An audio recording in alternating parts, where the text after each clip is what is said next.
Hallo julle, what the fuck is actually going on in South Africa? Another week, another deadly shooting and another assassination. Julle, December het op 'n crazy note begin. Eerste was dit die assassination van Witness D. Vlam, okay? Toe het ons die deadly shooting, 'n illegal tavern in Salisbury gehad, waar 25 mense gewond is, waarvan 12 oorlede is.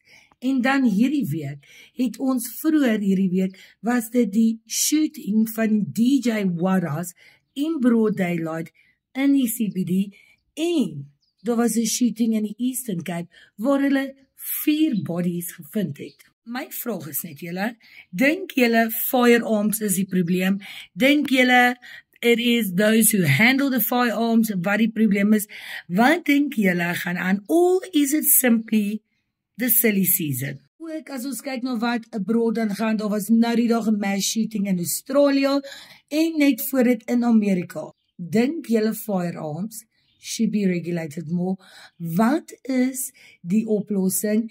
En dink julle dit is dalk net die begin van nog vele voorvalle wat ons in Desember kan verwag?